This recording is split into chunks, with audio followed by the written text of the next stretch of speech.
What's up guys, I hope you are doing well. I am Veer, welcome to study और army. तो कैसे हो दोस्तों? मैं आशा करता हूँ शानदार तरीके से आप लोग अपनी लाइफ को एंजॉय कर रहे हो, अपनी सेहत, फैमिली और पढ़ाई का ध्यान काफ़ी अच्छे से रख रहे हो। एक बच्चे के द्वारा सजेशन दिया गया कि सर जी ये शॉर्ट न्यूज़ होती है, इनको एक ही पेज में न लगाकर अलग अलग ऐसे लगाया करो, जैसे कि मैं ऐसे, ठीक है। नॉर्मली मैं क्या करता था, एक ही पेज पर ये शॉर्ट न्यूज़ लगा देता था और बाकी आप लोगों को पिक्चर अलग दिखाता था।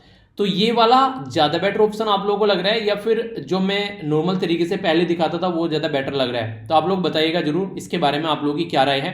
जैसा भी आप लोग बोलेंगे वैसा इसको कर लेंगे। तो सजेशन मुझे थोड़ा प्रोडक्टिव लगा तो इसको इम्प्लीमेंट करते हैं, ठीक है। इसी के साथ में अब आज का लेक्चर हम लोग स्टार्ट करेंगे। बाकी एक बच्चे के द्वारा यहाँ पर ये भी बोला गया कि सर इतनी डिटेल में न्यूज़ मत बताया करो, शॉर्ट में बताया करो थोड़ा न्यूज़। यार देखो, एक तरीके से अगर आप लोग इस वीडियो को अगर आप लोग सुनते हैं तो आप लोग किसी पर्टिकुलर एक ऐसे एग्जाम से लेके जो कि वनडे टाइप एग्जाम होते हैं, एसएससी टाइप, बैंकिंग टाइप या फिर सीडीएस, एनडीए, किसी भी एग्जाम से लेके आप लोग यूपीएससी तक का जो फाइनल एग्जाम होता है उस तक का आप लोग किसी भी एग्जाम की प्रिपरेशन इंडिया के अंदर आप लोग कर सकते हैं इस न्यूज़ एनालिसिस को देखकर। रीज़न क्या है यहाँ पर? रीज़न ये है कि हर एक चीज़ जो है वो डिटेल में बताई जाती है, जिससे कि उस न्यूज़ से अगर कोई भी क्वेश्चन पूछे, इवन आंसर राइटिंग भी आप लोग उस न्यूज़ से कर सकते हैं। तो बेसिक पर्पज इसके पीछे यही रहता है कि आप लोग डिटेल में चीज़ों को समझ सकें। ऊपर ऊपर से चीज़ों को पढ़ के जाओगे, एग्जाम में भूल जाओगे, और फिर आप लोगों को जैसे ही ऊपर ऊपर से चीज़ों को देखोगे तो वही होता है कि यार देखो, वो नहीं कहते कि जितना, वो कहते हैं कम खाओ पर अच्छा खाओ, ठीक है। तो जितनी भी न्यूज़ आप लोग सुनते हो अच्छी सुनो, ताकि उससे कोई क्वेश्चन ना छोड़ जाए। एक ओवरव्यू में आप लोग को और भी न्यूज़ का देता ही रहता हूँ। जैसे शॉर्ट न्यूज़ में मैं कोशिश करता हूँ कि एक ओवरव्यू कम से कम आप लोगों को हर न्यूज़ का दे दूँ, ठीक है। बाकी आप लोग की वो न्यूज़ रहती है जो डिटेल में न्यूज़ रहती है, तो डिटेल में आप लोगों को एक कंबाइन जो टॉपिक है वो मिल जाता है। या तो ये भी किया जा सकता है, जो छोटी छोटी नहीं, सॉरी, जो ये बड़ी वाली जो न्यूज़ डालता हूँ, बड़ी बड़ी न्यूज़ है, इन पे 8-8, 10-10 मिनट की वीडियो भी बनाई जा सकती है। आप लोग ये सोचिए कि 8-8, 10-10 मिनट की अगर आप लोग अलग अलग वीडियो देख रहे हैं, उसको कंबाइन कर कर एक ही वीडियो में डाल दिया गया है, तो एक ही जगह सारी चीज़ आप लोगों को इकट्ठी मिल जाती है। तो ये और ज़्यादा प्रोडक्टिव आप लोगों की हो जाती है। वरना अगर यही मैं 8 वीडियो डालूं पूरे दिन में चैनल पर, तो आप लोगों को वो बोलेंगे कि हाँ ये सर अच्छा है, ठीक है। उससे क्या फायदा होगा? हाँ ये तो होगा कि व्यूज बहुत अच्छे आ जाएंगे चैनल पर, तो उससे पर लेकिन आप लोगों का टाइम तो वेस्ट होगा ना काफी ज्यादा, एक प्रोडक्टिविटी नहीं बन पाएगी।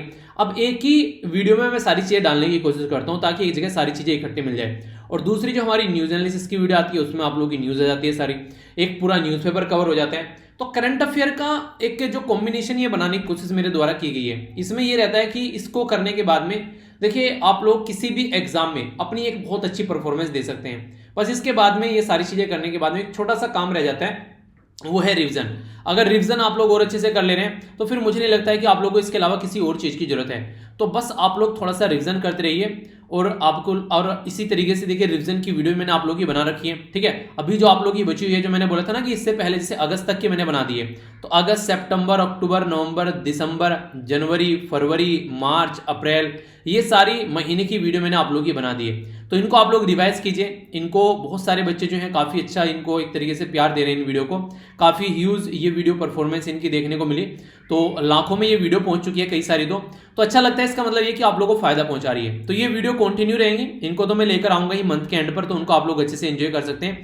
बाकी मेरा बेसिक पर्पज यहाँ पर यह है बोलने का कि जो नॉर्मल तरीके से आप लोग जो वीडियो फॉलो कर रहे हैं उनको अगर देखकर आप लोग वो वाली वीडियो फॉलो करेंगे तो अच्छे से आप लोग और चीजें, कुछ रिवीजन तो मैं ही आप लोगों को यहाँ पर करा देता हूँ, ठीक है। जैसे आज का क्विज देखेंगे, कल का क्विज देखेंगे, तो एक दिन का रिवीजन हो गया, ठीक है। इसी के साथ में बीच बीच में मैं क्वेश्चन पूछता रहता हूँ, फिर मंथली आप लोगों की वीडियो आ जाती है। तो अपनी साइड से यार एक अच्छा रिवीजन तो मैं भी आप लोगों को करा देता हूँ, पर हाँ फिर थोड़ा सा इतना भी रहता है कि यार देखिए पेपर तो आप लोगों को ही देना है, ठीक है। तो मैं उसमें एक लिमिट ही मेरी है कि लिमिट में पढ़ा ही सकता हूँ बस सबको, उसी में से बहुत सारे बच्चों का सिलेक्शन हो जाता है, बहुत सारे बच्चों का नहीं होता है। तो जो अच्छे से चीज़ों को लेकर चलते हैं उनका सिलेक्शन होता है, जो नहीं होता है तो फिर उसमें कुछ कर नहीं सकते हैं। तो ये सारी कुछ ऐसी बातें हैं जो मुझे आप लोगों के साथ में इसलिए शेयर करनी थी क्योंकि कई सारे बच्चे जो हैं वो शॉर्टकट ढूंढने की कोशिश करते हैं, ठीक है। तो शॉर्टकट मत ढूंढिए, चीज़ों को थोड़ा डिटेल में कीजिए, अच्छे से कीजिए। अगर अच्छे से करोगे तो आप लोग और जो नॉर्मल है, जो शॉर्टकट के पीछे पड़े हुए हैं, उनसे काफ़ी आगे निकल जाओगे, ठीक है। तो ये काफ़ी फायदा आप लोगों को देखने को मिलेगा। तो देखिए लंबी रेस का घोड़ा ना कभी मार नहीं खाता है, ठीक है। जो छोटा दौड़ोगे, कभी लंबा दौड़ना पड़ गया तो फिर नहीं चलेगा काम। तो इसलिए अपनी परफॉर्मेंस को हमेशा ऐसा रखो कि लाइफ में कोई भी दिक्कत क्यों ना हो, आप लोग सोल्यूशन निकाल सको, ओके। बाकी जो चेंजेस मैंने किए इनके बारे में बताइएगा। तो यहाँ पर ये शॉर्ट न्यूज़ वगैरह देखेंगे बाद में, पहले आप लोगों के सामने यहाँ पर क्वेश्चन है जो कि आप लोगों को अटेम्प्ट करने हैं। तो वीडियो कैसे देखनी है, टकटकी लगाकर, हाँ बिल्कुल सही, ठीक है। तो आइए आप लोगों के सामने पहले क्वेश्चन है, इन क्वेश्चंस को आप लोग अटेम्प्ट कीजिए, इसके बाद में हम लोग फिर इनका आंसर देखेंगे और काफी डिटेल में हम लोग कई सारी चीजें समझेंगे। सबसे पहला जो यहाँ पर क्वेश्चन है, इसमें बात की जा रही है वर्ल्ड बी डे के बारे में। तो वर्ल्ड बी डे जो है वो किस डेट में सेलिब्रेट किया जाता है, आप लोगों को यहाँ पर ये बताना है कि कौन सी मिनिस्ट्री है, ठीक है, जिसके द्वारा यहाँ पर एक प्रोजेक्ट स्टेब्लिश किया गया, एक regional Honey quality testing laboratory, कहाँ पर ये इंडियन एग्रीकल्चर रिसर्च इंस्टीट्यूट, कहाँ पर पूसा जो है यहाँ पर पूसा रोड दिल्ली। तो यहाँ पर आप लोगों को देखने को मिला, यानी कहने का मतलब यह कि जो आप लोग शहद लेकर आते हैं, अगर रियलिटी में आप लोग उस शहद को चेक करना चाहते हैं तो आप लोग उसको थोड़ी देर के लिए एक ठंडे से मौसम में रखने की कोशिश कीजिएगा, या फ्रिज में कम टेम्परेचर करके, चीनी जो है नीचे बैठ जाएगी, ठीक है। तो वो जो शहद होता है इसमें चीनी मिलाई जाती है, जो नॉर्मल आप लोग ये शहद देखने को मिलते हैं, तो इसमें काफी ज्यादा मिलावट आप लोगों को देखने को मिलती है। शुद्ध देसी शहद आप लोगों को रेयरली कहीं देखने को मिलेगा। तो ये उसकी क्वालिटी को कैसे चेक करना है उसके बारे में बात करेंगे। नॉर्मली हम लोग कहते हैं ना शहद मिल गया, शहद मिल गया, वो उसकी क्वालिटी काफी बर्बाद रहती है। यूनाइटेड नेशन यानी कि यूएन जो है उसके द्वारा 20 मई जो है ये वर्ल्ड बी कीपिंग डे के रूप में सेलिब्रेट किया गया। इसकी थीम क्या थी आप लोगों को बताना है, जो कि इंपॉर्टेंट क्वेश्चन आप लोगों से बन सकता है।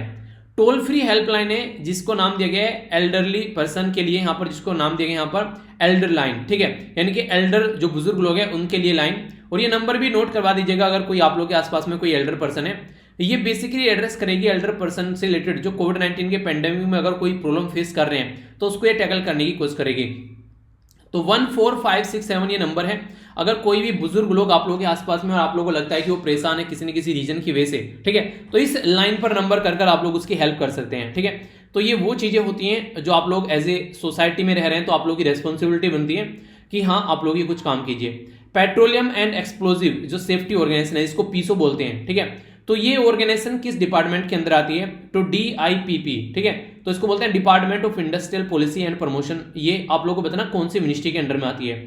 चलिए एक इंटरेस्टिंग क्वेश्चन आप लोगों से पूछता हूं, जो पीसो है वो किसी पर्टिकुलर कंट्री की करेंसी भी है? जी हाँ सही सुना आप लोगों ने, तो आप लोग कंट्री का नाम बताइए। ये इंपॉर्टेंट डेटा है जो आप लोगों से एग्जाम में भी पूछा जा सकता है और आंसर राइटिंग में भी आप लोग इसको यूज कर सकते हैं। हमारी कंट्री में अगर डॉक्टर के और जो नर्सिस का जो रेशियो है, यानी कि कितने जो लोगों के हिस्से में कितने डॉक्टर या फिर कितनी नर्स आती हैं, तो उसके बारे में आप लोगों को ये आइडिया होना चाहिए। तो इंडिया के अंदर अगर आप लोग बात करिएगा तो 1.7 पर 1000 पॉपुलेशन पे आप लोगों को यहाँ पर नर्सिस देखने को मिलेगी, यानी कि 1000 जो लोगों के हिस्से में ओनली 2 से भी कम नर्स आती हैं, जो कि काफी कम आंकड़ा है। इसी के साथ में अगर बात करें यहाँ पर डॉक्टर के रेशियो के बारे में, तो यहाँ पर 1400 के करीब जो लोग हैं उनके हिस्से में ये डॉक्टर आता है। और WHO के बारे में बात करेंगे तो ये फिर आप लोगों को बताएगा अलग चीजें, तो इसके बारे में आप लोग याद रखिएगा, समझने की कोशिश करेंगे क्या क्या बातें की जा रही है, ठीक है। इसी के साथ में दीनदयाल अंत्योदय योजना के बारे में बात की जा रही है। ये कैसा प्रोग्राम है, ये सेंट्रल सेक्टर स्कीम है या फिर सेंट्रल स्पॉन्सर्ड स्कीम है, ये आप लोग को बताना है।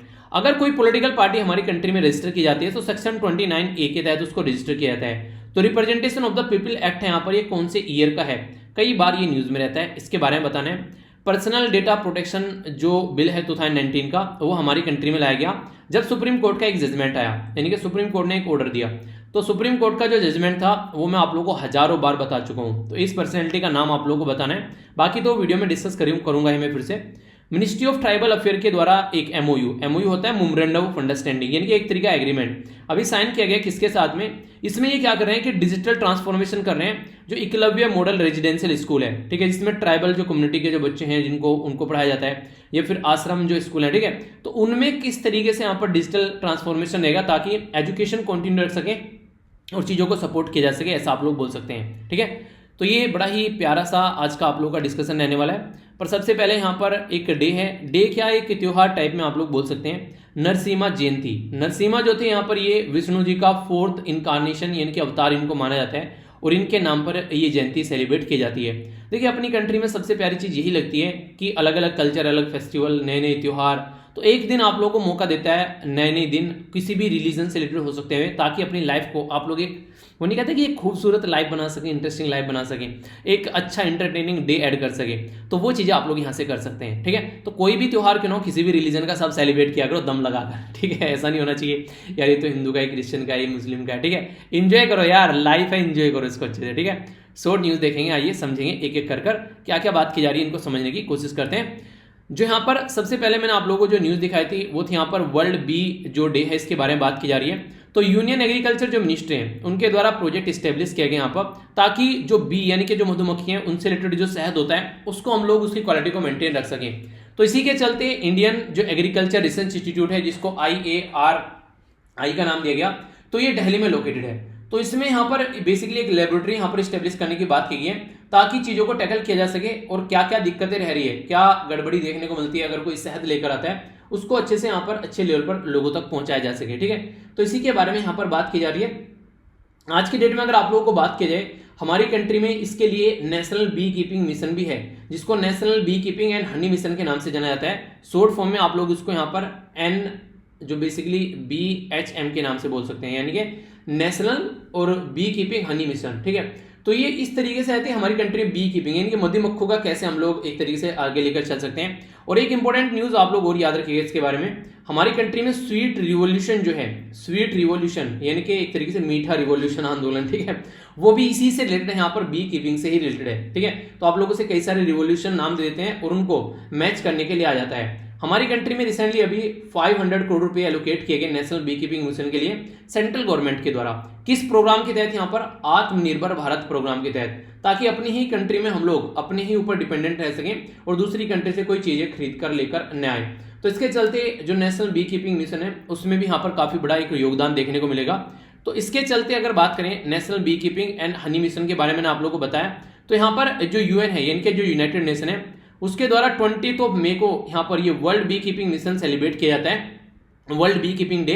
और अब की बार की जो थीम है यहाँ पर ये है बी इंगेज्ड, बिल्डिंग बैक और बेटर फॉर बीज। ठीक है, तो एक तरीके से बी किस तरीके से इंगेज रखती हैं और किस तरीके से बिल्ट एक तरीके से बैक और बेटर करना है जो आज के डेट में सिचुएशन है। तो ये बेसिकली सेलिब्रेट किया जाता है फूड एंड एग्रीकल्चर ऑर्गेनाइजेशन के द्वारा, क्योंकि मधुमक्खियों के बारे में अगर बात करें तो ये कहीं ना कहीं एग्रीकल्चर से रिलेटेड भी आप लोगों को चीजें देखने को मिलेगी। मधुमक्खियों का नाम आते ही मुझे अपने दादाजी याद आ जाते हैं। उनका ऑपरेशन हुआ था लगभग 87 की एज में। ठीक है, आप लोग यकीन नहीं करोगे हालांकि इस बात का, 87 की एज में जब उनका ऑपरेशन हुआ उसके बाद भी वो पेड़ पर चढ़ गए मधुमक्खी के छत्ते में से शहद निकालने के लिए। ठीक है, तो इस तरीके के इंसान थे वो, यानी कि एक तरीके से उन्हें कहते हैं कि पुराने जो लोग थे वो रियलिटी में काफ़ी ताकतवर हुआ करते थे। तो ये कंडीशन थी अगर आप लोगों को उनके बारे में बताऊं। और वो शहद जो है, वो शहद की जो शीशी वो भर के रखे करते थे। तो लास्ट मोमेंट पे एक शीशी आज तक भी मेरे पास वो शहद की रखी हुई है। ठीक है, तो यानी कि रियलिटी में यार पुराने लोग जो थे वो वाकई में ही मतलब जानते थे चीज़ों को कैसे लेकर चलना है। ठीक है, आगे चलते हैं। सेंट्रल गवर्नमेंट के द्वारा अभी 12 एमिनेंट जो आर्टिस्ट हैं और जो म्यूजिशियन है उनके बारे में बात की जा रही है। तो यहाँ पर कलश क्षेत्रा फाउंडेशन में यहाँ पर अभी इनको basically as a member nominate किया गया है। कलश क्षेत्रा फाउंडेशन क्या है? आर्ट और कल्चर से रिलेटेड यहाँ पर एक एकेडमी है जो कि डेडिकेट करती है हमारी कंट्री में प्रिजर्व करना है, इनके सहेज कर रखना है जो भी हमारी ट्रेडिशनल चीजें हैं, जैसे आर्ट हो गया, कल्चर हो गया। ठीक है, जैसे कि आप लोग भारतनाट्यम डांस के बारे में बात करें, गांधर्वा म्यूजिक। ठीक है, तो इन सबको कैसे प्रोटेक्ट करके रखना है, कैसे प्रिजर्व करके रखना है, तो ये सारी चीजें हम लोग को पता होनी चाहिए। बेसिकली पता क्या होनी चाहिए यार, आज के दिन में हम लोग तो ये चीजें पढ़ रहे हैं, समझ रहे हैं, जान रहे हैं, कल को सोचिए सारी चीजें जो हैं अगर इनको कोई बताए ना, इनके बारे में कोई बात ही ना करे तो कैसे आगे चीजें चल पाएंगी। तो हम लोगों को इनके बारे में बात करनी चाहिए, डिस्कस करना चाहिए। कल्चर है ये हमारी। जैसे मैं आप लोगों से बोलूं, जैसे हमारी कंट्री में कितने क्लासिकल डांस है, अगर आप लोगों से बोलूं तो आप लोग बोलेंगे कि 8 क्लासिकल डांस है। ठीक है, तो अगर आप लोग जो क्लासिकल डांस 8 है इनमें से किसी राज्य के साथ में आप लोग बिलोंग करते हैं तो उनका पता होना चाहिए। जैसे भारतनाट्यम जो है किस स्टेट से बिलोंग करते हैं आप लोगों को बताना है। ठीक है, दूसरा जो कथकली है ये केरला से बिलोंग करते हैं। ठीक है, मोहिनी अट्टम जो है वो किससे बिलोंग करते हैं, 4 मैं बताऊंगा, 4 आप लोगों से पूछूंगा। ठीक है, उड़ीसी जो हो गया वो उड़ीसा से बिलोंग करते हैं, कुचिपुड़ी जो हो गया आंध्र प्रदेश से, और मणिपुरी जो हो गया ये मणिपुर से। बाकी कथकली कहां से बिलोंग करता है और सतारिया कहां से बिलोंग करता है। ठीक है, एक सेकंड यार, कहां भाग रहे हो भाई, सतारिया कहां से बिलोंग करता है, हमारा पेन भी गड़बड़े गया, 1 मिनट, चल गया, चल जा सिम सिम। अलादीन किसने देखा है? अलादीन का चिराग देखा है? अलादीन, अली बाबा और 40 चोर जो आया करता था सीरियल, बहुत पुराना सीरियल, अब तो उसके नए नए वर्जन आ गए। उसे बोला खुल जा सिम सिम दरवाजा। ठीक है, खुल जा सिम सिम, तो फिर वो गुफा खुलती थी, उसमें से 40 जो चोर लुटे थे उनका खजाना रखा हुआ था। तो इसीलिए मैं बोल रहा हूँ चल जा सिम सिम। ठीक है, अगर बात करें यहाँ पर इसके बारे में तो ये आप लोगों को यहाँ पर बेसिकली बताना है कि सतारिया जो है वो कहाँ का क्लासिकल डांस है। और अगर इनमें से किसी राज्य से आप लोग बिलोंग करते हैं, जैसे तमिलनाडु, केरला, उड़ीसा, आंध्र प्रदेश, मणिपुर या फिर उत्तर प्रदेश, आसाम, तो ये क्लासिकल डांस आप लोगों से एग्जाम में पूछे जा सकते हैं, क्योंकि इनसे रिलेटेड कोई ना कोई क्लासिकल डांस है, ठीक है। तो ये बेसिक इन्फॉर्मेशन है जो बैकग्राउंड में आप लोगों को खुद से भी थोड़ा सा एफर्ट डालना होता है। जो चीजें मैं तो बताता हूँ, देखो वो तो मैं बताता ही हूँ, पर लेकिन किसी भी चीज पर अगर आप लोगों को लगता है कि डाउट है तो उसको रुक कर आप लोगों को क्लियर करके आगे बढ़ना है, ठीक है। इसको जब फाउंड किया गया था यहाँ पर, ये 1936 में इसको बनाया गया था यहाँ पर ये, और रुक्मणी देवी के द्वारा यहाँ पर उनके हस्बैंड जो थे यहाँ पर, जिनका नाम था जॉर्ज अरुणांदले, ठीक है, तो उनके द्वारा इसको बनाया गया था। आगे चलकर 1994 में एक्ट ऑफ पार्लियामेंट के थ्रू यहाँ पर रिकॉग्नाइज किया गया इसको foundation institute of national importance, जिसके चलते आगे इसको सपोर्ट किया गया, ठीक है। तो ये बेसिक चीजें हैं जिनके बारे में आप लोगों को पता होना चाहिए। आर्ट एंड कल्चर के अंदर भी कई बार आप लोगों से क्वेश्चन बन जाता है। ओके, नेक्स्ट न्यूज की ओर चलते हैं, और ये न्यूज जो है ये एक इंपॉर्टेंट न्यूज आप लोग बोल सकते हैं। बेसिकली लोगों की हेल्प करने के लिए अगर बात आती है तो ऐसी चीजें आप लोगों को हमेशा शेयर करनी चाहिए। अगर किसी जरूरतमंद के बारे में बात करें, यहाँ पर एक डेडिकेटेड जो बेसिकली कम्युनिटी सपोर्ट है, यहाँ पर हेल्पलाइन के बारे में बात करें तो ऑपरेशनल की जा रही है मिनिस्ट्री ऑफ आयुष के द्वारा, ठीक है। तो बेसिकली क्या रहता है, मिनिस्ट्री ऑफ आयुष यहाँ पर काम करने वाली है पर्टिकुलर कुछ चीजों के लिए, जिसमें आयुष जो बेस अप्रोच है यहाँ पर सोल्यूशन है कोविड-19 से रिलेटेड, उसको टैकल करने की कोशिश की जाएगी। यानी कहने का मतलब यह है कि हर एक इंसान, हर एक जो मिनिस्ट्री है, ऑर्गेनाइजेशन है, वो अपने अपने एरिया में काम कर रही है ताकि चीजों को सुधारा जा सके, ठीक है। तो अपने अपने एरिया में सब लोग काम कर रहे हैं, अगर जो भी रिजल्ट निकाल पाते हैं तो उससे काफी कुछ फायदा हम लोग को देखने को मिलेगा, ताकि कोविड-19 के बारे में अवेयरनेस भी फैला जा सके और उसको कंट्रोल भी किया जा सके। आयुष के बारे में मैंने आप लोगों से बात करा तो इसकी फुल फॉर्म याद रखिएगा।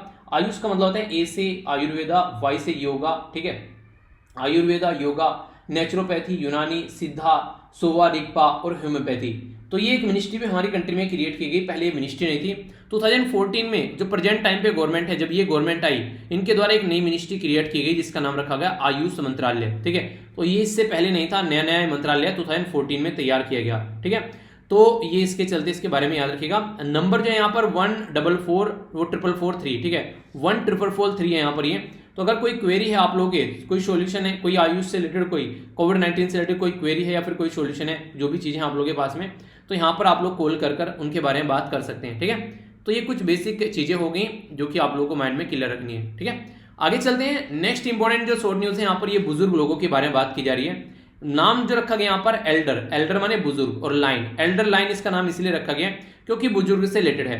तो ये 14567 इंटरेस्टिंग नंबर देखो, 4567 14567, ठीक है। तो आप लोग भूलेंगे भी नहीं इसको कभी, इस तरीके का नंबर यहाँ पर इनके द्वारा दिया गया है।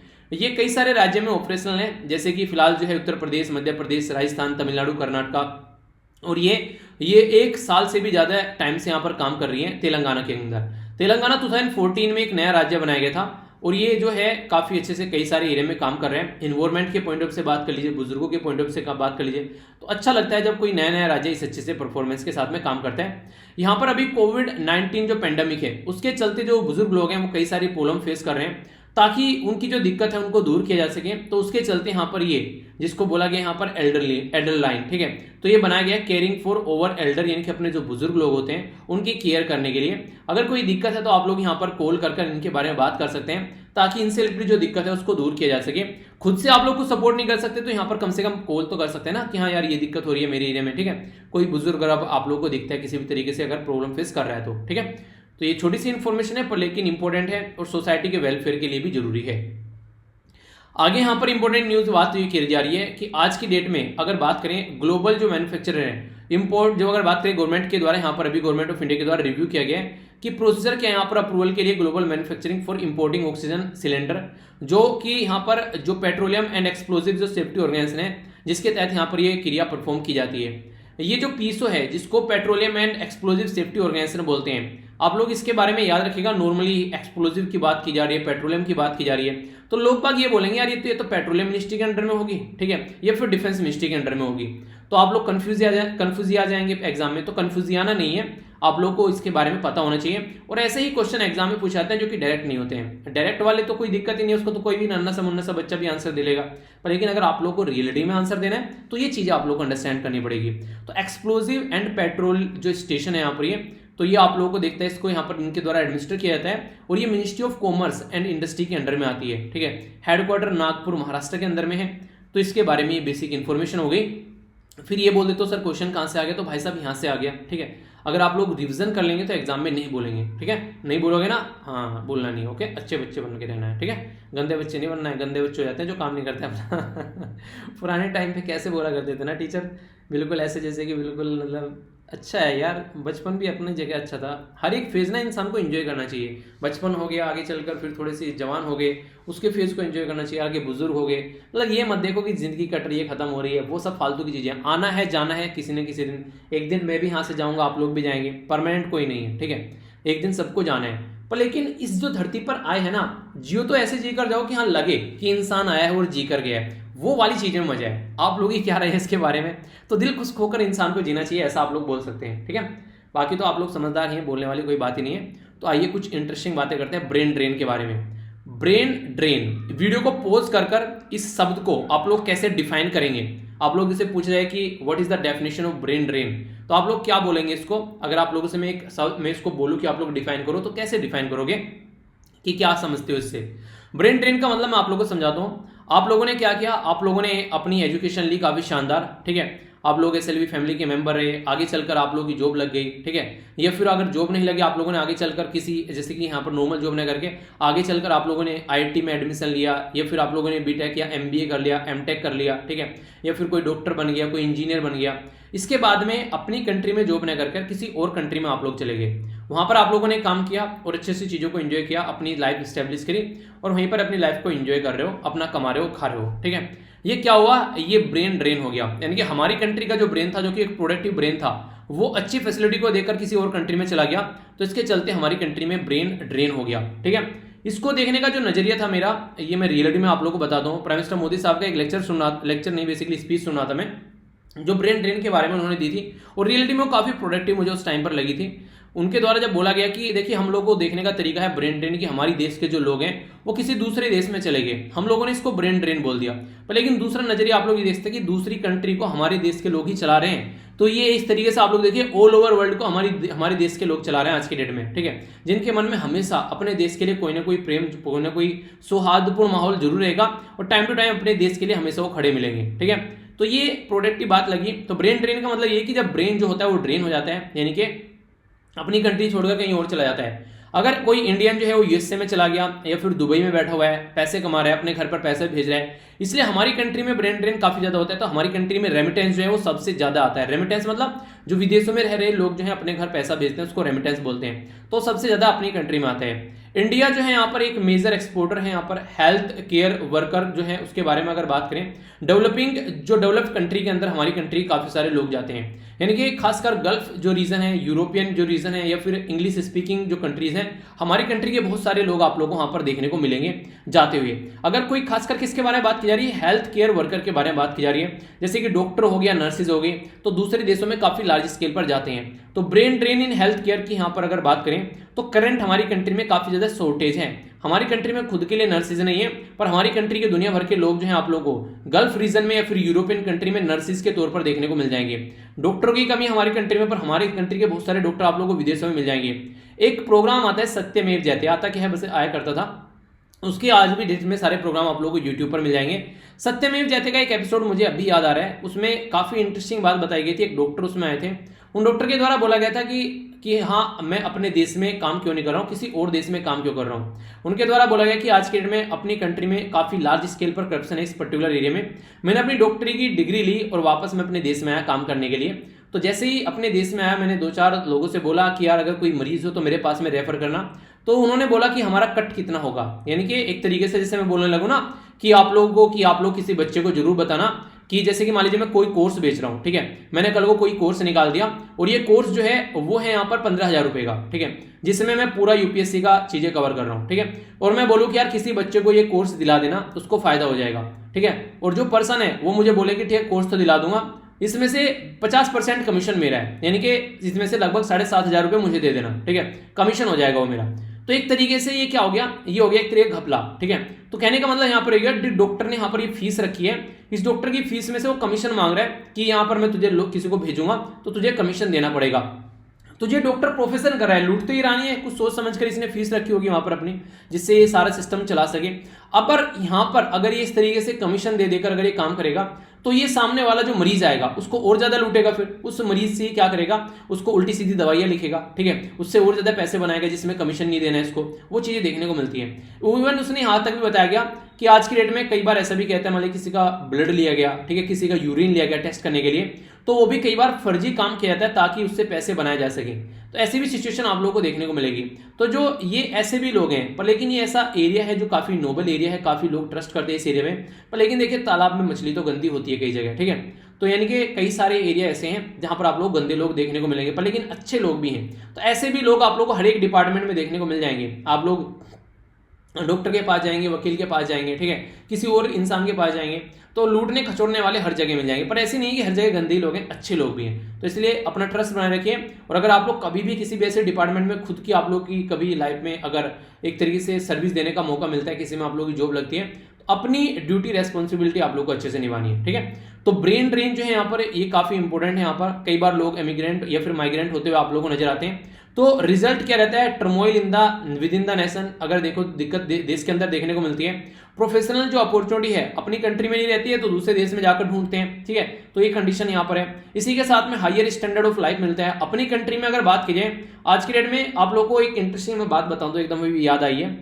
आज की डेट में अगर आप लोग देखेगा, जैसे कि मनमोहन सिंह जी हैं, ठीक है, पी चिदम्बरम साहब हैं, रघुराम राजन साहब जो हैं, ये यूएसए जैसी कंट्री में या फिर दूसरी यूके में बड़ी बड़ी जो यूनिवर्सिटीज हैं वहां पर ये प्रोफेसर एज ए टीचर के तौर पर काम करते हैं। समझ रहे हैं आप लोग, यानी कि टीचर को इतनी शानदार फैसिलिटी वहां पर दी जाती है जिसकी कुछ हद नहीं है। तो एक गजेटेड ऑफिसर अगर बोले, ऐसे आप लोगों ने कि आईएएस बनना है, तो वहां पर एक आईएएस बनने के कंपेयर में यहाँ पर एक टीचर बनना लोग ज्यादा पसंद करते हैं, ठीक है। इसी कई सारे ऐसे लोग हैं अपनी कंट्री में भी जो यहाँ से जॉब छोड़कर वहां पर जाकर टीचिंग की जॉब करना पसंद करते हैं, क्योंकि टीचर को जो रिस्पेक्ट जापान जैसी कंट्री में और यूरोपियन जैसी कंट्री में जो पैसा, जो रहने का स्टैंडर्ड मिलता है, वो किसी देश में नहीं मिलता है। तो इसी तरीके से और भी सारी सर्विसेज है जहां पर रहने का स्टैंडर्ड और चीजें काफी अच्छी मिलती हैं, तो इसलिए लोग छोड़कर उन कंट्री में पहुंच जाते हैं। तो जो माइग्रेशन यहाँ पर आप लोगों को देखने को मिलता है मैक्सिमम कहां से होता है, गरीब कंट्री से अमीर कंट्री में माइग्रेशन होता है, इनके डेवलपिंग से डेवलप्ड कंट्री में माइग्रेशन होता हुआ नजर आएगा।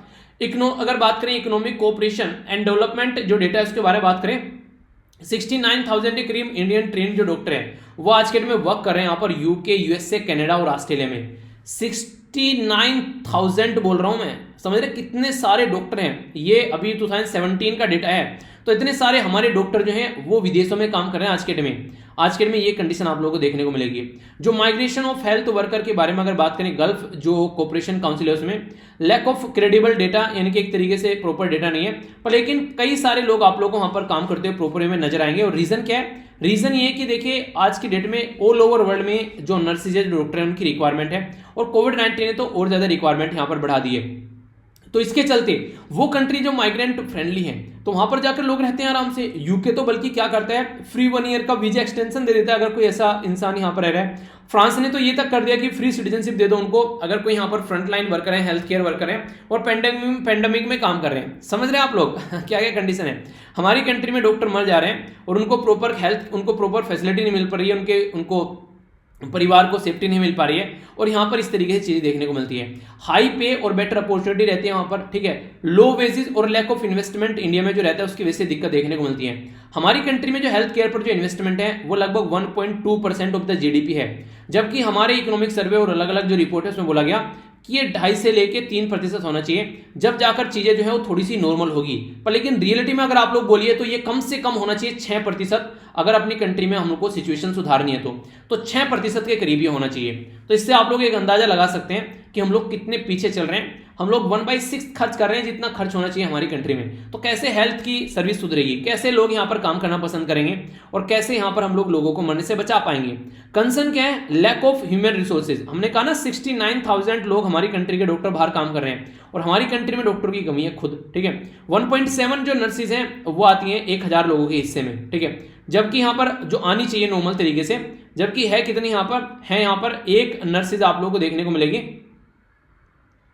1 सेकेंड, ये नहीं, ये वाला डेटा है, ठीक है। 1.7 नर्सेज आती हैं 1,000 लोगों के हिस्से में, जबकि 3 नर्स आनी चाहिए। यहाँ पर 2 से भी कम है, तो आधी है जितनी नर्सेज हमारी कंट्री में होनी चाहिए। यानी कि एक हॉस्पिटल में अगर 25 नर्स होनी चाहिए, 50 नर्स होनी चाहिए या फिर 100 नर्स होनी चाहिए, मान लीजिए एक हॉस्पिटल में चलिए 50 नर्स होनी चाहिए, 50 में से 25 ही नर्स हैं उस हॉस्पिटल में, बाकी का काम जो है वो तामझाम से चल रहा है, ठीक है। अगर डॉक्टर की बात करें पर्टिकुलर एरिया में, ठीक है, उसके बारे में आप लोग देखिए, अगर डॉक्टर की आप लोग बात करते हैं तो यहाँ पर डॉक्टर से पॉपुलेशन का जो रेशियो है वो यहाँ पर 1000 लगभग 1100 लोगों के ऊपर एक डॉक्टर होना चाहिए। कई बार 1000 भी आप लोग कई बार देखने को मिलेगा, ये WHO का डेटा है। पर लेकिन हमारी कंट्री में क्या है, 1400-1500 देखने को मिलता है, यानी कि लोग जितने ही ज्यादा हैं उतने ज्यादा के हिस्से में डॉक्टर जो हैं वो काफी कम आते हैं। इसीलिए गांव में भी आप लोगों ने देखा होगा इक्का दुक्का डॉक्टर मिल गए।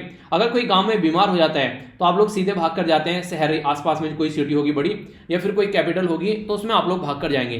तो ये माहौल है देश के अंदर में जो कि काफी ज्यादा सुधारने की जरूरत है। हाई कॉन्सेंट्रेशन जो सम अर्बन एरिया में देखने को मिलेगा। रीजन क्या है? रीजन ये कि वहां पर सारी चीजें अच्छी मिल जाती हैं। पुअर इंफ्रास्ट्रक्चर यानी कि ढांचागत जो फैसिलिटी अच्छी नहीं है। जो 5 हॉस्पिटल बेड है 10,000 लोगों पर। अगर सोचिए, अगर 10,000 लोग किसी एरिया में रहते हैं, उसको ओनली उस एरिया में 5 बेड हैं। समझिए अगर कल को यहाँ पर कुछ 10,000 लोगों पर 5 बेड आ रहे हैं, उस एरिया में 100 लोग भी अगर बीमार हो जाए ना तो हम लोग उसको थाम नहीं पाएंगे। तो ये कंडीशन है हमारे देश की हॉस्पिटल के मामले में, ठीक है। और जापान में जो है ये 12-13 हज़ार के करीब है, समझ रहे हैं आप लोग, क्योंकि पॉपुलेशन बहुत कम है। तो ये काफ़ी बुरी कंडीशन है यार, हमारे देश में चीज़ें सुधरनी चाहिए। लेकिन वही है, इनके बारे में बात कौन करे। इलेक्शन का जब मुद्दा आता है तो और बहुत सारे मुद्दे उठ जाते हैं। कोई हेल्थ के बारे में बात ही नहीं करता है, कोई एजुकेशन के बारे में बात ही नहीं करता है, ठीक है, गरीबी के बारे में कोई बात ही नहीं कर रहा है, इन्वायरमेंट के बारे में कोई बात ही नहीं कर रहा है, गर्ल्स एजुकेशन के बारे में कोई बात ही नहीं कर रहा है। तो ये मुद्दे हैं जिनको हम लोग साइड में रख देते हैं और फिर चलता है तो क्या, बस अपना वही, उस पार्टी ने ये खा लिया, इस पार्टी ने ये पी दिया और हम ये करेंगे, उन्होंने ये नहीं किया। भाई ये बुराइयाँ चलती रहती हैं और 5 साल चले जाते हैं अपना एंजॉय करके, फिर दूसरे आ जाते हैं और यही चल रहा है जो कि सुधरना चाहिए, ठीक है। आप लोग की क्या राय है बताइएगा जरूर। आइए कुछ गांव के डेवलपमेंट के बारे में बात करते हैं। अपने देश में गांव में कहां पर क्या क्या डेवलप हो रहे हैं, तो रूरल डेवलपमेंट स्कीम के बारे में बात करते हैं। कोविड-19 के चलते हमारी कंट्री में काफ़ी स्पीड और प्रोग्रेस देखने को मिली कई सारी स्कीम की, जो कि मिनिस्ट्री ऑफ रूरल डेवलपमेंट के अंदर में आती है। पर लेकिन फिर भी सही से लोगों को काम नहीं मिल पाया, फिर भी शिकायतें लोगों की आती रही, क्योंकि जो सोचा था उस हिसाब से सर्विस नहीं मिल पाई। तो Mahatma Gandhi national rural employment guarantee act था यहाँ पर 2005 का, जिसमें गारंटी ऑफ वर्क दी गई, राइट टू वर्क दिया गया यहाँ पर ये, ठीक है। तो इसमें बोला गया कि 100 डेज का काम देना है अनस्किल्ड फोर्स को। यानी कि मैं समझाता हूँ आप लोगों को ये क्या क्या यहाँ पर बोला गया है। आप लोग किसी एक गांव में रहते हैं और उस गांव की पंचायत है, तो पंचायत तुम्हें जाकर आप लोग अपना नाम लिखाएंगे प्रधान के पास में कि मुझे काम चाहिए। जिस दिन से आप लोगों ने काम लिखा दिया वहां पर जाकर, अगर उसके 15 दिन के अंदर अंदर आप लोगों को काम नहीं मिला तो उसके बाद में आप लोगों को सैलरी मिलनी स्टार्ट हो जाएगी। यह है राइट टू वर्क। और 100 दिन का मिनिमम उनको काम देना है, इसलिए 100 दिन का काम कम से कम उनको देना पड़ेगा, जिससे कि अनस्किल्ड लेबर फोर्स यानी कि मिट्टी उठाना, ठीक है, कहीं पर मिट्टी डालना, कोई और ऐसा काम जिसमें स्किल की जरूरत ना पड़े। स्किल क्या होता है, जैसे मैं एक टीचिंग का काम कर रहा हूं तो मैं एज ए टीचर, मेरी स्किल टीचिंग है, मैं पढ़ा पा रहा हूं आप लोगों को। हर एक इंसान के पास में टीचिंग की स्किल नहीं होती है। आप लोगों को मैं बताऊंगा, अगर आप लोग यकीन नहीं करोगे, केमिस्ट्री के टीचर हुआ करते थे मेरे, जब मैं 11th-12th में था, तो उस टाइम पर वो जो टीचर थे वो उस एरिया के सबसे बेहतरीन टीचर में आते थे। नॉलेज के पॉइंट ऑफ व्यू से इतनी शानदार नॉलेज थी, पर लेकिन कसम से यार उनकी क्लास में ना बैठ के कभी कोई चीज़ समझ में नहीं आई ढंग से उस चीज़ के लिए अलग से बहुत ज़्यादा एफर्ट डालना पड़ता था। तो कहने का मतलब ये कि उनको समझाने का कुछ था ही नहीं, वो आते थे और बस आके लिखवाना स्टार्ट कर देते थे। कभी भी बोर्ड पर उन्होंने लिखा नहीं केमिस्ट्री का कोई फॉर्मूला नहीं लिखा उन्होंने, कभी H2O तक के लिख के नहीं देखा उन्होंने, CO2 लिख कर नहीं देखा बोर्ड पर। तो इस तरीके से भी चीज़ें आप लोगों को देखने को मिलती है। तो इसका मतलब ये कि चीज़ें जो हैं वो अप टू द मार्क होनी चाहिए ताकि लोगों तक ये पहुंचे भी, ठीक है। तो ये नहीं कि बस आप लोग लिए बैठे हैं, ठीक है, भले ही कम आए पर लेकिन बच्चों तक पहुंचे वो चीज़ें, तो ये होना चाहिए ठीक है। तो कई सारी ऐसी चीज़ें देखने को मिल जाती है कई बार। तो यहाँ पर जो बात ये की जा रही है कि बेसिकली अगर गांव के एरिया में बात करिएगा आप लोग, तो 100 दिन का यहाँ पर काम कम से कम मिलना चाहिए लोगों को। और ये ग्राम पंचायत और यहाँ पर सोशल ऑडिट के थ्रू काम होता है। ये एक ऐसा प्रोग्राम है जिसमें इकलौता प्रोग्राम कंट्री के अंदर जिसमें सोशल ऑडिट आप लोग को देखने को मिलेगा ग्राउंड लेवल पर, ठीक है। सोसाइटी के थ्रू ऑडिट एक तरीके से आप लोग बोल सकते हैं, यानी कि इस स्कीम में कोई घपले, ढांचे, गलत चीजें आप लोग को देखने को नहीं मिलेगी। सारी चीजें इसमें अप टू द मार्क आप लोग को देखने को मिल जाएगी, ठीक है। क्योंकि सोसाइटी का जहां इंटरफेयर हो जाता है फिर वहां कुछ ना कुछ अच्छा होता हो आप लोग को जरूर नजर आएगा। तो वही चीजें यहाँ पर बोली जा रही है, ओके। तो Mahatma Gandhi national rural employment guarantee act इसको बोलते हैं, गारंटी स्कीम आप लोग इसको बोल सकते हैं। तो ये वर्ल्ड में सबसे बड़ा प्रोग्राम है जो अनस्किल्ड लेबर फोर्स को, यानी कि जिसके पास में कोई स्किल नहीं है, उसको ये काम प्रोवाइड कराने का काम करते हैं। क्या क्या, जैसे आप लोगों को बोलूं, कहीं कोई रोड बन रही है, कहीं कोई डैम यानी कि बांध बन रहा है, कोई इरिगेशन कैनाल की खुदाई हो रही है, ठीक है, कोई कंस्ट्रक्शन का काम चल रहा है, स्किल की जरूरत नहीं है, बोझड़ होना है वहां पर, तो इस तरीके से लोगों को काम मिल जाता है, ठीक है। तो ये जरूरी है, जिसके बारे में याद रखेगा। आगे स्कीम जो यहाँ पर बात की जा रही है दीनदयाल अंत्योदय योजना के बारे में, ये लोगों को खाना प्रोवाइड कराने का काम करता है। सेंट्रल स्पॉन्सर्ड स्कीम है, यानी कि सेंट्रल गवर्नमेंट के द्वारा चलाई गई स्कीम है, जिसमें सेंट्रल स्टेट गवर्नमेंट दोनों पैसा देते हैं। स्पॉन्सर्ड का मतलब दोनों मिलेंगे। सेंट्रल सेक्टर स्कीम का मतलब है कि सेंटर पैसा देगा, तो सेंट्रल सेक्टर और सेंट्रल स्पॉन्सर्ड, तो स्पॉन्सर्ड है ना, स्पॉन्सर कर रहा है, ठीक है, तो इस तरीके से बोल सकते हैं। तो नेशनल रूरल लाइवलीहुड मिशन यहाँ पर जो है, ये यहाँ पर पूरा प्रोग्राम गरीबी को खत्म करने का काम करता है। इसी के साथ में मल्टीपल जो लाइवलीहुड लोगों को देता है ताकि लोगों की रोजी रोटी चल सके, ठीक है। फाइनेंशियल एक्सेस यहाँ पर प्रोवाइड कराई जाती है लोगों को। तो रिसेंट टाइम पे नॉन फार्म बेस्ड जो लाइवलीहुड है, कोविड-19 मैनेजमेंट सिलेक्ट्री एग्रीकल्चर, जो न्यूट्री गार्डन, तो कई सारी ऐसी चीजें देखने को मिली जिसमें लोगों तक चीजें पहुंचाई गई, ठीक है। तो ये दूसरी होगी। और तीसरी स्कीम है प्रधानमंत्री ग्राम सड़क योजना। 25 दिसंबर 2000 में इसको स्टार्ट किया गया ताकि गांव वाले रूरल एरिया में कनेक्टिविटी प्रोवाइड कराई जा सके, जो कि ऑल वेदर रोड हो सके। नॉर्मली आप लोग कच्ची रोड है यहाँ पर, ये बारिश होते ही पानी भर जाता है, ठीक है, तो वो कंडीशन देखने को मिलती है। तो खड़ंचा लगाया जाए वहां पर, या फिर वो ईंटें नहीं आती है कुछ ऐसी करके, आप लोगों ने शायद देखी होगी। चित्रकार तो मैं खैर बहुत बड़ा हूं पर फिर भी कोशिश करूंगा, ठीक है। इस तरीके की जो ईंटें आती हैं, ठीक है, तो ये वाली ईंटें आप लोगों ने देखी होगी जो रोड बनाने में यूज की जाती हैं। तो ये खड़ंचे में यूज की जाती हैं आज के डेट में। पहले तो वैसे भट्टे वाली यूज आती थी, अब ये वाली ईंट आने लगी, पहले तो भट्टे वाली ईंट आती थी। तो ये एक अच्छी तरीके से एक अच्छा ढांचा क्रिएट करने की कोशिश की जाती है ताकि पानी बरसने के बाद भी लोग बाग उसको यूज करते रहें।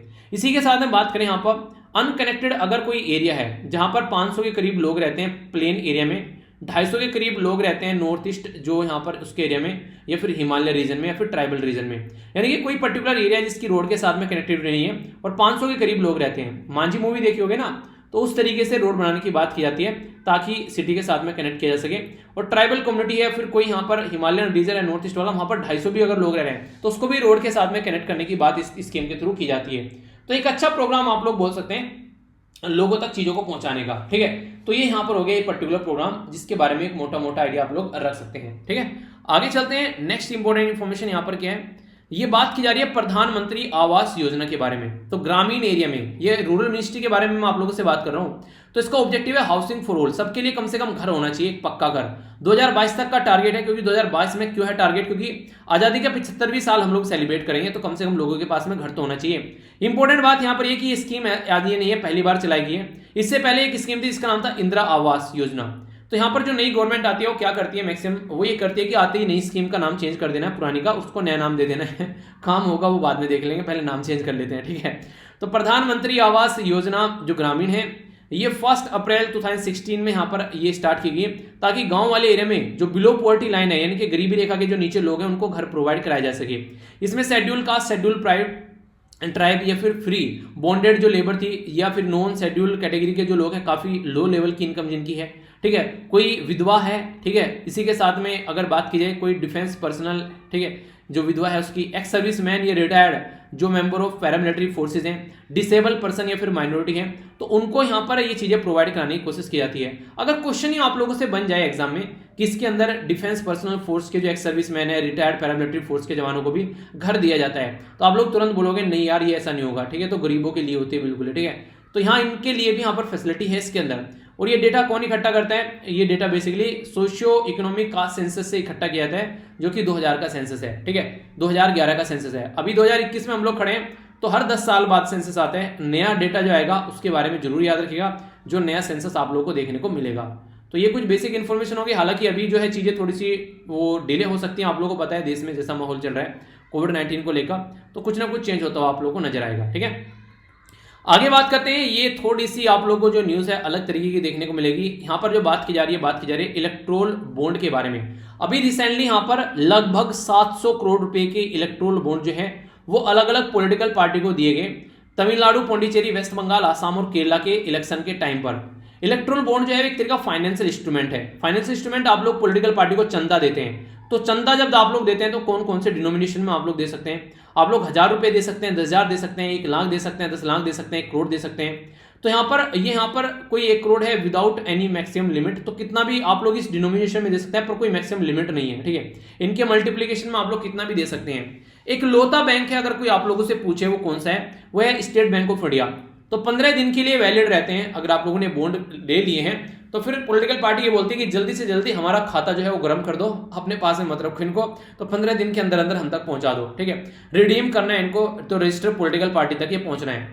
किस पॉलिटिकल पार्टी को मिलेगा? जो पॉलिटिकल पार्टी यहाँ पर पीपल्स एक्ट 1951 के तहत यहाँ पर रजिस्टर्ड पॉलिटिकल पार्टी है, उस तक ही ये पहुंचेगा। यहाँ पर ये कौन कौन इसको खरीद सकता है? तो यहाँ पर जो सिटीजन ऑफ इंडिया है, ठीक है, जो यहाँ पर, या फिर कोई भी any person who is the citizen of India, या फिर इनकॉर्पोरेटेड या फिर स्टेब्लिश इन इंडिया, तो वो लोग यहाँ पर इनको खरीद सकते हैं। दो की प्रॉब्लम है, एक तो ट्रांसपेरेंसी इसके अंदर देखने को नहीं मिलती है, ठीक है, क्योंकि किस पॉलिटिकल पार्टी को चंदा जा रहा है, कौन लोग चंदा दे रहे हैं, इसके बारे में इन्फॉर्मेशन नहीं है, बैंक के पास में रहेगी या फिर गवर्नमेंट उससे देख सकती है। तो मेरे और आप जैसे जो लोग हैं, जो यहाँ तक, उन तक चीजें नहीं पहुंचेगी।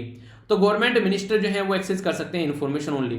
तो अलग अलग पॉलिटिकल पार्टी इंजॉय कर सकते हैं, पर ये हम जैसे लोगों तक चीजें नहीं पहुंचती हैं। तो हम लोग जैसे लोगों से बहुत दूर रखते हैं ऐसी चीजें छुपा कर, ठीक है, होता सबके पास है, छिपा कर रखते हैं, तो वही चीजें इनकी हैं। चलिए आगे चलते हैं। नेक्स्ट जो न्यूज है, यहाँ पर बात की जा रही है भारतीय प्रतिस्पर्धा आयोग के बारे में, कॉम्पिटिशन कमीशन ऑफ इंडिया जिसको बोलते हैं। कॉम्पिटिशन कमीशन ऑफ इंडिया की 12th एनुअल डे सेलिब्रेट किया गया।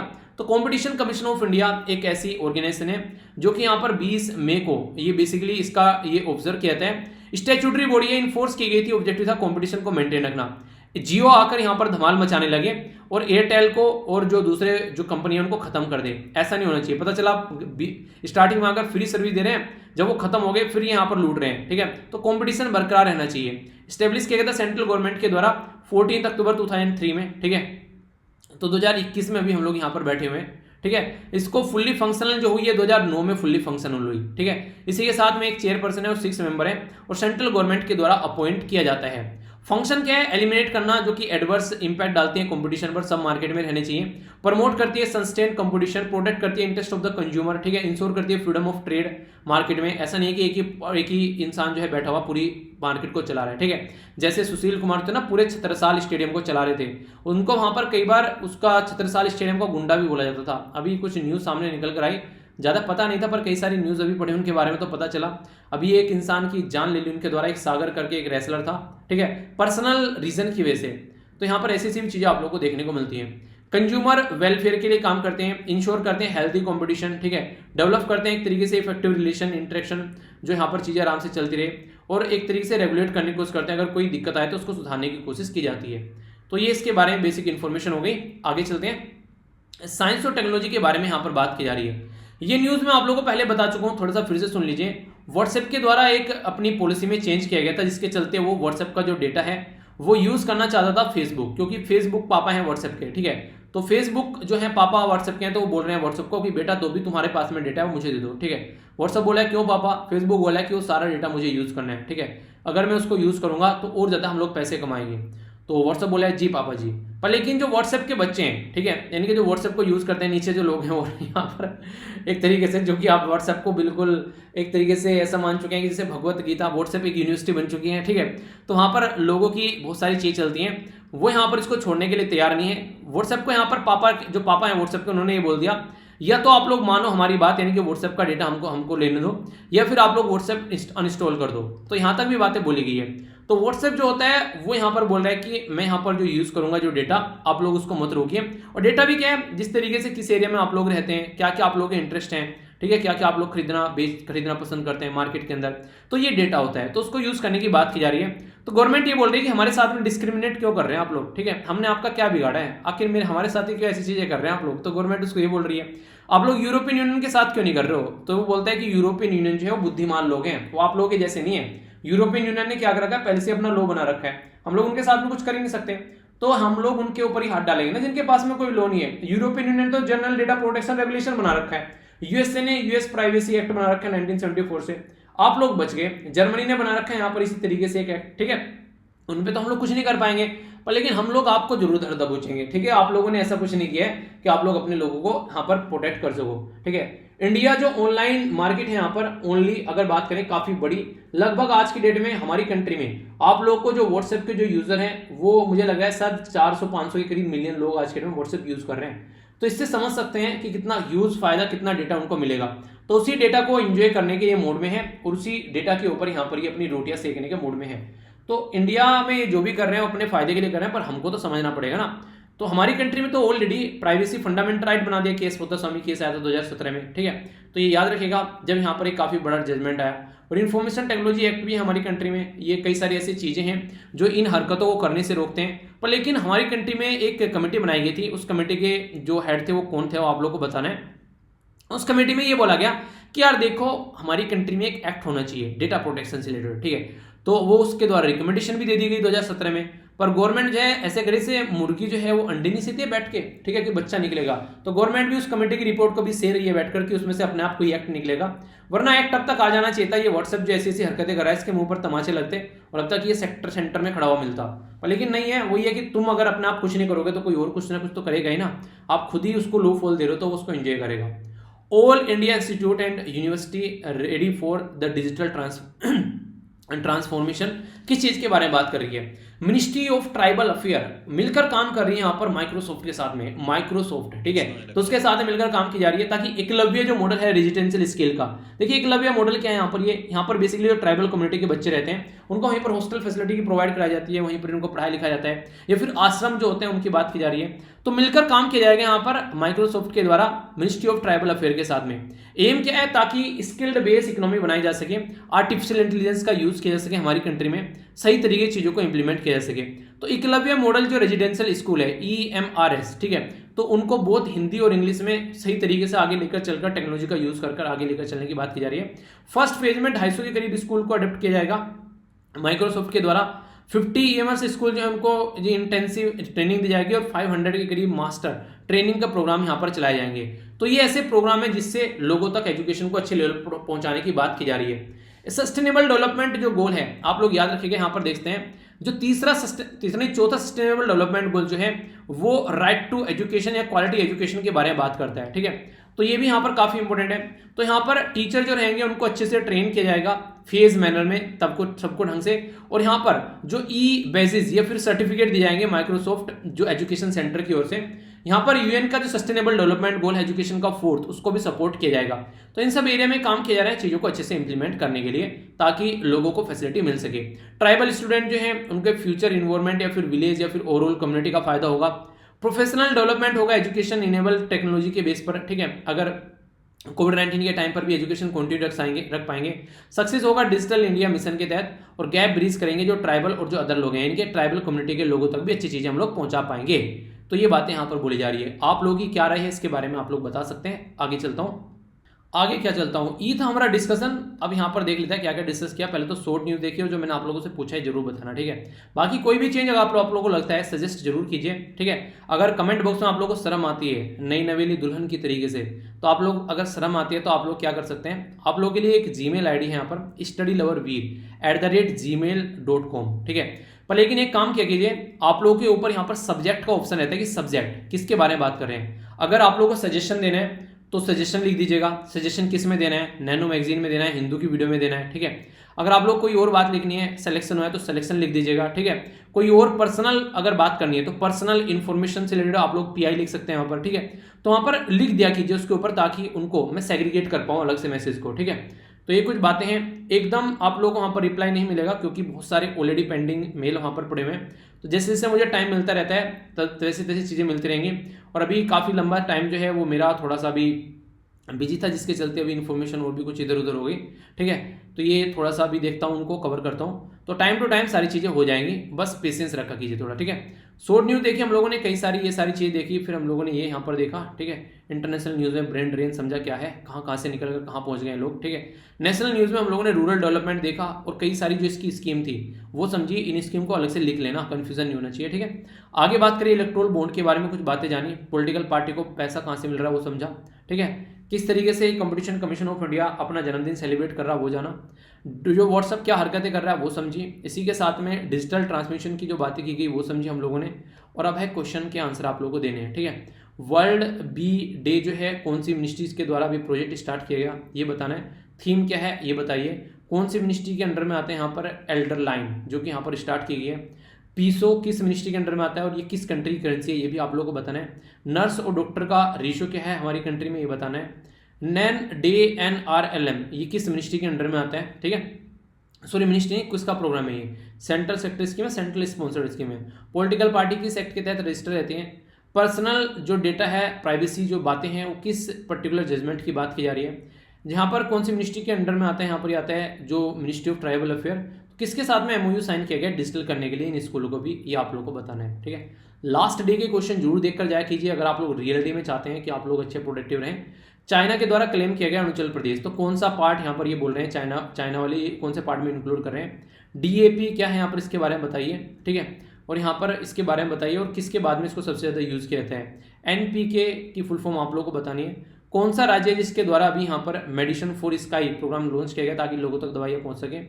कौन सी मिनिस्ट्री है जिसके अंदर यहाँ पर मल्टीपल ड्रोन के बारे में हम लोग बात करते हैं, जिसको यूज़ करने की बात की जा रही है, अप्रूवल किसके द्वारा दिया जाता है। एसएस कोड जो है वो किससे रिलेटेड है और किसके द्वारा यहाँ वो क्या फुल फॉर्म है इसकी बताइएगा, ठीक है। इंटरनेशनल हॉकी फेडरेशन के नए अभी इलेक्टेड जो पर्सन है, कौन है इसके प्रेसिडेंट। 1927 से लेकर 2021 तक का यहाँ पर एक नई जो गढ़वाली इन्वायरमेंटलिस्ट थे जिनके द्वारा चिपको आंदोलन में काफ़ी बड़ा रोल प्ले किया गया, इनका नाम आप लोगों को बताना है। क्रिमिनल एंड जो यहाँ पर crime and criminal tracking system जो नेटवर्क है, सेंट्रली फंडेड स्कीम है, यहाँ पर किस मिनिस्ट्री के अंडर में आती है ये बताइए। ये क्वेश्चन है, इनके आंसर देख लेते हैं। पहले का आंसर है साउथ तिब्बत का बोलता है, अरुणाचल प्रदेश पार्ट है चाइना, ठीक है। डाई अमोनिया फॉस्फेट, ये यूरिया के बाद में दूसरा सबसे ज़्यादा यूज़ किया जाने वाला फर्टिलाइजर है, इनकी खाद है हमारे देश में। नाइट्रोजन, फॉस्फोरस और पोटेशियम, एनपीके, ये आप लोगों को देखने को मिलेगा। तेलंगाना गवर्नमेंट के द्वारा यहाँ पर मेडिसिन फॉर स्काई ये देखने को मिला। सिविल एविएशन जो मंत्री है उसके बारे में आप लोग याद रखना इंपॉर्टेंट है, पता होना चाहिए, इनके द्वारा ड्रोन का अप्रूवल दिया जाता है। सोशल सिक्योरिटी कोड जो है यहाँ पर इनफॉर्मल वर्कफोर्स है उनके लिए यहाँ पर देखने को मिला। यहाँ पर बात की जा रही है नरेंद्र जो बत्रा है उनके बारे में, तो इंटरनेशनल जो हॉकी फेडरेशन के नए इलेक्टेड पर्सन यहाँ निकल के सुंदरलाल बहुगुणा अभी हमारे बीच में नहरे चिपको आंदोलन से कनेक्टेड थे। नेशनल क्राइम रिकॉर्ड ब्यूरो के अंडर में देखने को मिलता है आप लोगों को crime and the central tracking network, ठीक है, और ये मिनिस्ट्री ऑफ होम अफेयर के अंडर में आता है। ये था आज का डिस्कशन, पीडीएफ यहाँ से जाकर डाउनलोड कर लेना, सारी पीडीएफ एक जगह इकट्ठी मिल जाएगी। नेक्स्ट लेक्चर में मिलता हूँ, बड़ों को नमस्ते, छोटों को प्यार, छोटी सी लाइफ एंजॉय करा, तब तक के लिए जय हिंद।